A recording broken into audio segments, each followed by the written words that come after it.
Bismillahirrahmanirrahim. Assalamualaikum warahmatullahi wabarakatuh. Para pemirsa Esafora yang saya sayangi, saya Edi Sandra, dosen IPB University dan pemilik Esafora. Saat ini kita akan bicara mengenai kelompok hormon auksin, kelompok hormon yang ketiga. Beberapa waktu sudah kita bicarakan kelompok hormon giberelin, kelompok hormon sitokinin, dan sekarang adalah kelompok hormon auksin.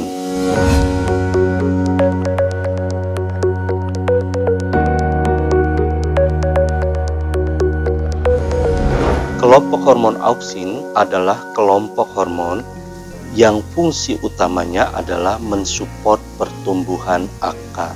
Nah, ini menjadi sangat penting ya. Nanti banyak di dalam pemanfaatannya kita lihat ternyata sangat bervariasi. Jadi tidak hanya sekedar menumbuhkan akar, tapi banyak lagi variasi-variasi dari pengembangan akar tadi itu ya. Sebelum itu ada baiknya kita masuk ke karakter dari kelompok hormon auksin ini, dan karakter ini menjadi sangat penting nanti di dalam kita mengevaluasi dan juga membuat formula dari hormon ya. Baik, yang pertama adalah kelompok hormon auksin adalah kelompok hormon yang mensupport pertumbuhan akar tapi menghambat dan mematikan tunas, bunga, dan buah ya. Apalagi kalau konsentrasi tinggi auksin ini bisa menyebabkan matinya dari tunas-tunas daun dan juga kuncup-kuncup bunga dan buah. Oleh sebab itu, maka pemberian auksinnya harus hati-hati. Banyak orang tidak melihat produk yang ada di pasaran, jadi mereka menggunakan semprot-semprot saja, sementara ternyata di dalamnya ada hormon auksinnya, sehingga secara tidak sadar dia justru mematikan pucuk-pucuk daun yang baru tumbuh, atau misalnya kuncup bunga, ya misalnya tangkai tongkol bunga pada anturim dan sebagainya akan mati semuanya. Itu yang harus hati-hati. Jadi kalau kita mau menggunakan suatu produk di pasaran, maka harus kita lihat kandungan dari produk tersebut itu mengandung apa saja, dan kita harus tahu karakter dari masing-masing kandungan tersebut ya. Karakter yang kedua, penggabungan auksin dengan sitokinin itu akan bersifat kontra ya. Jadi pada penggunaan kelompok hormon sitokinin hal ini sudah dibahas. Kenapa diulang?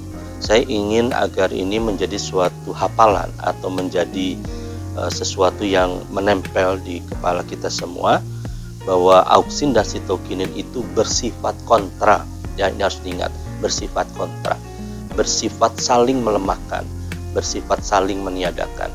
Jadi penggabungan auksin dan sitokinin kalau di dalam kultur jaringan ini akan menyebabkan terjadinya kalus. Dia tidak akan tumbuh tunas dan tidak akan tumbuh akar, tapi akan tumbuh kalus. Berarti sebenarnya di sini auksin plus sitokinin bukan nol ya. Tetap ada pertumbuhan, tapi tidak ke tunas dan tidak ke akar, tapi ke kalus. Karakter berikutnya yang harus diingat, penggabungan auksin dengan giberelin akan menguatkan pertumbuhan akar. Jadi giberelin dalam hal ini berfungsi mensupport, mempercepat pembelahan akar tadi itu sehingga dia menjadi lebih cepat tumbuhnya ya. Itu yang perlu diingat tadi. Berikutnya, penggabungan auksin, sitokinin, dan giberelin itu mengeliminir atau mengantisipasi terjadinya kontra tadi itu, sehingga penggabungan auksin dengan sitokinin menjadi tidak negatif ya. Kenapa auksin dan sitokinin perlu digabung? Kita harus ingat bahwa penggunaan hormon di luar itu harus menggabungkan ketiga hal ini, karena sebenarnya secara alamiah ketiga hal ini ada di setiap tanaman. Berbeda kalau kita melakukan kultur jaringan, maka kita bisa melakukan penggunaan secara satu persatu. Karena di dalam kultur jaringan bisa kita lakukan pertumbuhan secara bertahap. Penggabungan auksin, sitokinin, dan giberelin itu menyebabkan tanaman itu bisa tumbuh dengan baik. Kemana arahnya? Tergantung kepada dominasi yang terjadi dalam hal ini. Jadi kalau auksin, sitokinin tadi itu dominasinya adalah ke sitokinin, maka dia akhirnya akan menumbuhkan tunas, tapi akarnya tidak mati, ya. Dan pertumbuhannya tidak lambat, penggabungan auksin karena ada giberelin. Itu yang perlu diingat tadi. Tapi juga yang menariknya, kalau auksin dan sitokininnya jumlahnya sama dan konsentrasinya tinggi, maka dia bisa menyebabkan tumbuhnya tunas dan akar sekaligus. Nah, itu kerennya, ya. Jadi kalau tadi itu tunas dengan akar, akarnya dikit, maka tumbuh tunas bagus. Tapi kalau tunas dengan akar sama-sama tinggi, dia sama-sama menghasilkan tunas dan akar. Nah, ini juga berikutnya, kalau tunas dengan akar, jadi tunasnya dominan, akarnya juga ada, tapi di atas, maksudnya di atas yang rendah tadi itu, maka tunasnya tadi itu tumbuh mendominasi, tapi akarnya juga tumbuh. Bila hal ini yang diinginkan, maka yang harus diingat bahwa kita wajib memberikan supporting organik tambahan, supporting sumber energi siap pakai. Jadi sebenarnya hal ini sudah tidak normal, dalam pengertian tidak alamiah, tidak konvensional. Jadi kita ingin mempercepat pertumbuhan tadi itu di luar yang biasanya tumbuh tunas dan tumbuh akar. Nah, hal ini bisa kita gunakan kalau kita ingin menumbuhkan potongan dari batang misalnya, atau potongan dari bonggol yang dia belum bertunas dan belum berakar.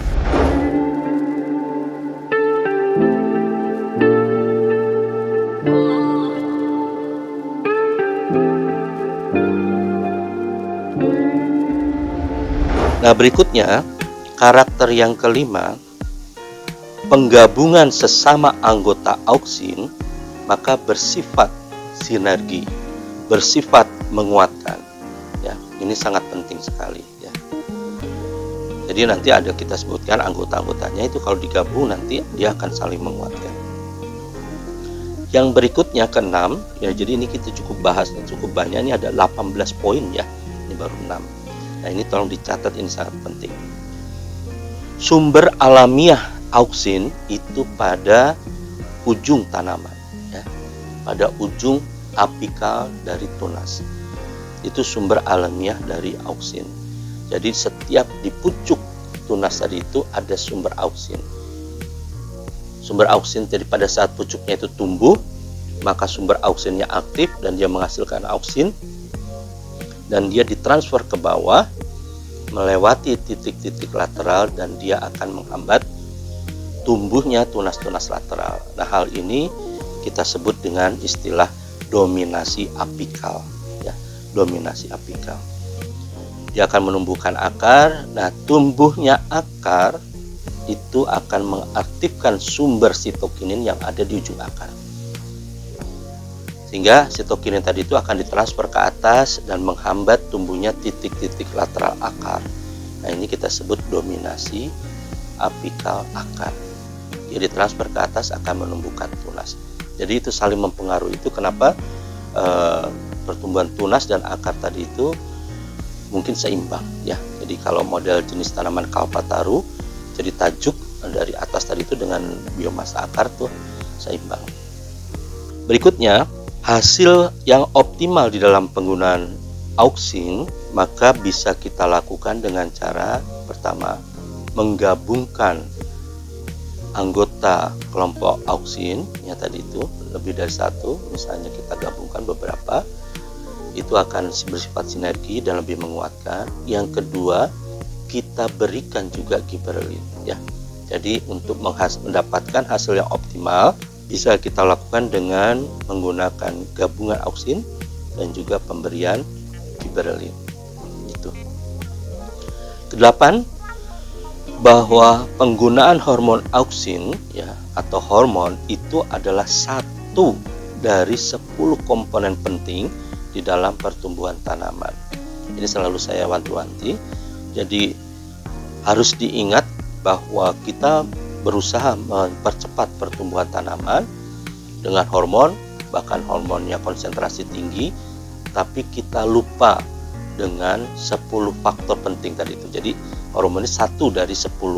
Jadi 9 yang lainnya itu harus kita perhatikan. Apa saja itu 9? Sumber energi, ya, unsur hara, mineral, asam amino, asam lemak, vitamin, hormon, enzim, organik khusus, dan hayati. Itu 10 hal yang penting dan perlu kita berikan pada tanaman untuk pertumbuhan yang spektakuler. Kesembilan, bahwa pemanfaatan auksin dari yang terendah sampai yang ketinggi itu mempunyai dampak yang berbeda. Penggunaan auksin di atas 0 sampai kira-kira 0,3 itu akan menghasilkan perpanjangan dari tumbuhnya akar, ya. Di atas itu, jadi kira-kira 0,5 sampai 4 dan sebagainya itu mulai menghasilkan atau menstimulir akar-akar baru. Itu lebih tinggi lagi, maka akan menyebabkan rimbunnya akar. Jadi setiap titik tumbuh di akar itu akan menumbuhkan akar sehingga dia menjadi lebih rimbun. Lebih tinggi lagi, maka dia hampir setara dengan embriosomatik. Jadi penggunaan hormon tadi adalah mempercepat pertumbuhan akar, menghasilkan akar, memperbanyak akar, kemudian embriosomatik, kalus, kemudian perubahan morfologi, mutasi, dan yang terakhir adalah letal. Nah, penggunaan hormon yang letal tadi itu kira-kira di atas 400 ppm itu mematikan, ya. Penggunaan hormon akar di atas 400 ppm itu mematikan. Nah, berikutnya kita akan lihat di sini anggota dari auksin. Ada IAA, indol asetik acid, NAA, naphthalen acetic acid, ya. Kemudian IBA, indol butyric acid, ya, ini nanti gak usah dihafalin, ya. Jadi cukup cari di internet aja.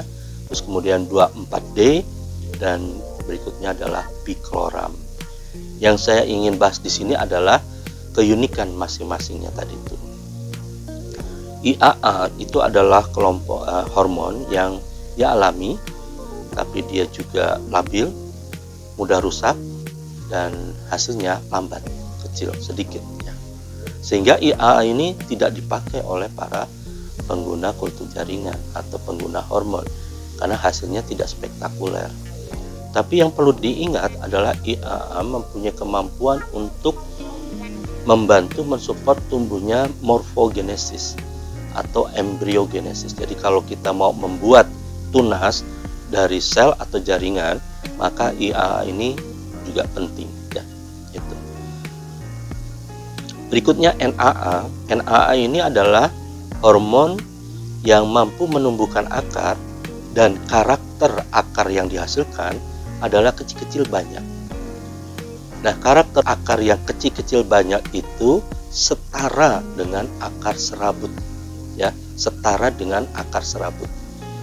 Jadi kemungkinan kalau kita mau menghasilkan akar yang baik untuk tanaman-tanaman yang berakar serabut, tanaman apa saja itu? Tanaman herba, ya. Tanaman herba itu maksudnya ada tanaman tingkat rendah, tanaman-tanaman yang tidak berkayu, itu mempunyai akar serabut. Nah, itu bisa kita berikan dengan NAA. Berikutnya untuk IBA, indol butyric acid, karakter akar yang dihasilkan adalah sedikit tapi besar. Ini karakter dari hormon IBA. Berarti ini setara dengan akar tunggang, ya, akar tunggang. Jangan salah, ya. Bedakan antara akar tunggang dengan akar tunjang. Akar tunggang itu adalah untuk tanaman dikotil. Ya, dia jadi untuk menghafalkan itu, tunggang itu dia menunggangi, jadi di atas akarnya. Itu untuk tanaman dikotil. Jadi akarnya di bawahnya, tanamannya di atasnya. Jadi satu kesatuan. Sedangkan akar tunjang dia menunjang ke samping, ya. Itu pada beberapa jenis tanaman mangrove, ya, namanya akar tunjang. Yang diingat itu aja, tunggang menunggangi berarti dia dikotil. Nah, Karakter NAA dengan IBA ini kalau digabung spektakuler sekali ya. Tinggal mana yang ingin kita dominankan. Jadi kalau misalnya kita ingin tanaman herba kita berakar serabut banyak tapi juga besar, maka kita buat NAA-nya besar, terus IBA-nya rendah. Maka dia berserabut dan besar. Tapi sebaliknya kalau kita ingin tanaman kita nanti berakar tunggal tapi juga lebih dari satu, maka kita tinggikan IBA-nya dan juga kita kasih NAA-nya. Nah, gabungan ini nanti akan menghasilkan akar tunggang yang tidak hanya satu, mungkin 2 atau 3. Itu kerennya ya. Berikutnya 24D itu karakternya adalah berakar dan berkalus. Berkalus ini di dalam kultur jaringan. Jadi kalau di luar, kemungkinan besar dia akan menyebabkan pembesaran biomasa akar. Ya, pembesaran biomasa akar. Nah, ini sangat penting nanti penggunaannya di dalam pengisian umbi ya, terus juga rimpang dan juga tadi itu misalnya porang dan sebagainya ya. Ini peranan 24D sangat penting di sini. Demikian juga dengan yang terakhir yang berikutnya, ini yang sering kita pakai ini. Jadi sebenarnya masih banyak lagi yang lainnya. Picloram ini adalah suatu hormon akar yang bisa mensupport pertumbuhan morfogenesis dan embryogenesis. Dia menghambat pertumbuhan akar tadi itu dan dia dampaknya akan menumbuhkan tunas.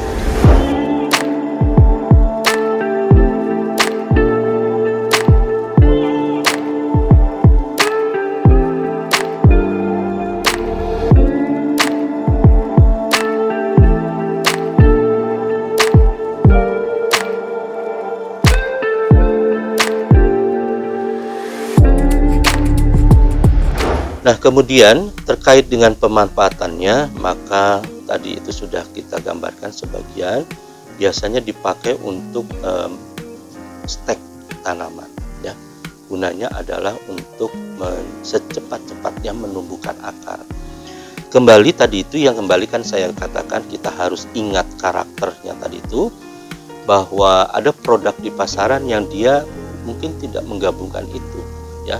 Jadi hanya hormon akar saja dikasih kan gitu ya, kemudian ditumbuhkan, akarnya bisa tumbuh bagus, tapi dia lupa bahwa hormon akar itu menghambat dan mematikan tunas.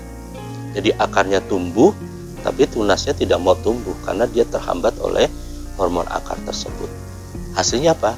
Ya hasilnya mati juga karena si stek tadi itu tidak bisa eksis karena tidak tumbuh tunasnya.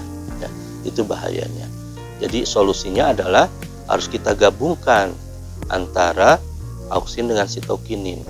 Nah, formulasinya seperti apa untuk stek tadi itu? Misalnya kita berikan hormon auksinnya adalah sekitar, jadi kalau menggunakan hormon Estaflora atau miligramnya, Anda gunakan 10 mg hormon akar, taruhlah IBA, kemudian Anda berikan 2 hormon sitokinin yaitu BAP, dan Anda berikan giberelin untuk mengantisipasi pelemahan tadi itu 6 mg giberelin ya. Jadi ingat 10, jadi maksudnya dominasinya, jadi jangan lihat nominalnya tapi yang terpenting dominasinya 10 hormon akar ya, 10 mg per liter, kemudian 2 mg sitokinin ya, 2 mg sitokinin, jadi supaya tunasnya tidak mati. Tapi kalau misalnya Anda ingin supaya akarnya tumbuh, tunasnya tumbuh, maka ini 10, maka akar kita tinggikan jadi 6 ya, 10 6. Jadi akar tumbuh, tunas tumbuh gitu ya. Kemudian yang berikutnya kita beri giberelin. Giberelinnya kita kasih 4. Itu. Jadi prinsipnya seperti itu. Nah, di dalam kita memberikan tadi itu dalam tanda kutip memaksa dua-duanya tumbuh, maka yang rawan di situ adalah ketersediaan sumber energi. Makanya sumber energi harus kita berikan. Dalam hal ini sumber energi yang siap pakai itu adalah glukosa. Tapi kembali saya ingatkan dan wanti-wanti, kenapa saya ingatkan benar di sini? Karena penggunaan sumber energi atau organik siap pakai itu pasti mengundang penyakit ya, entah itu mikroba, bakteri maupun jamur. Oleh sebab itu sebaiknya media yang kita gunakan steril, media yang tidak banyak mengandung mikroba. Apa ya? Gabungan antara kokopit dengan sekam bakar, kemudian itu di autoclave ya, sehingga steril. Kemudian kita kasih makanan juga yang lengkap, yang bergizi, yang tidak bermikroba, yaitu media Murasik Enskuk yang lengkap dengan vitamin dan asam aminonya, sehingga stekan tadi itu bisa tumbuh dengan baik. Demikian ya.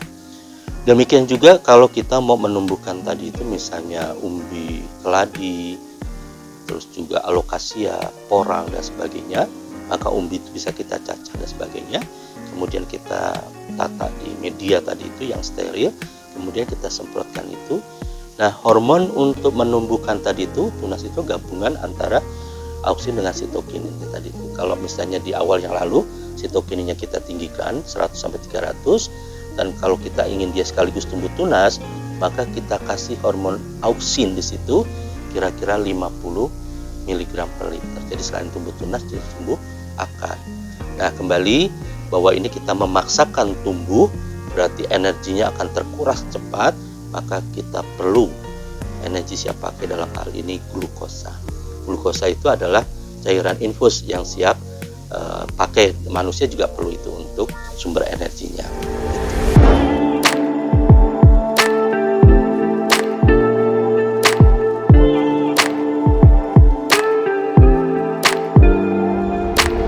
Demikian juga yang berikutnya, manfaatnya atau di dalam aplikasinya, seringkali kita melihat bahwa di dalam berbudidaya umbi, jadi sebagai contoh adalah jahe merah, banyak orang yang sudah senang melihat produk budidaya mereka tumbuh subur, daunnya rimbun dan sebagainya. Jadi dia berharap jahe merahnya akan panen besar.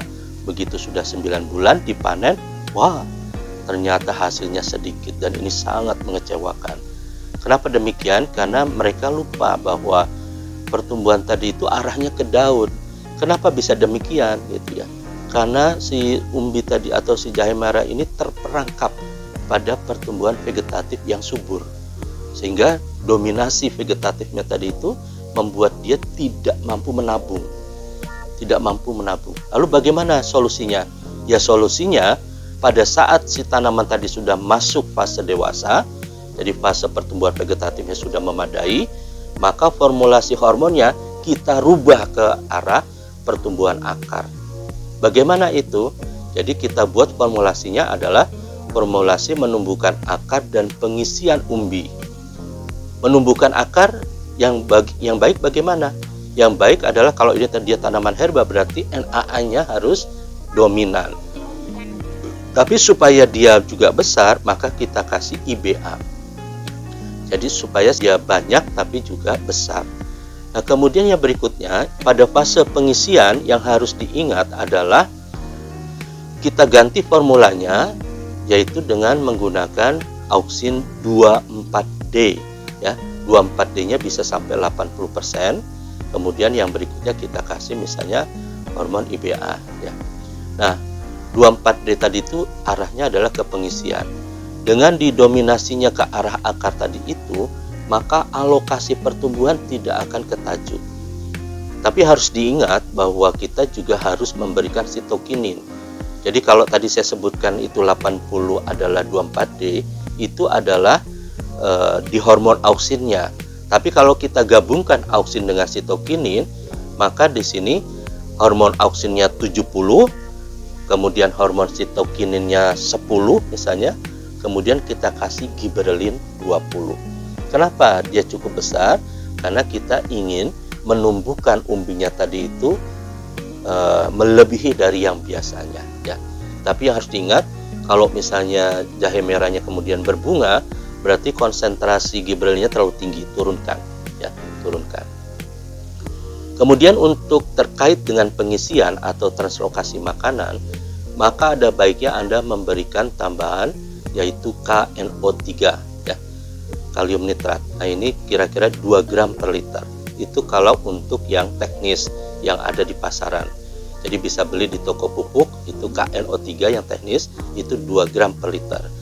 Tapi kalau yang pro analis, Anda bisa menggunakan kira-kira sekitar 500 mg per liter, itu yang pro analis untuk KNO3. Nah, pemberian KNO3 ini akan menghasilkan suatu proses translokasi makanan yang cukup efisien, efektif, dan pengisian umbi tadi itu akan terbantu dengan baik.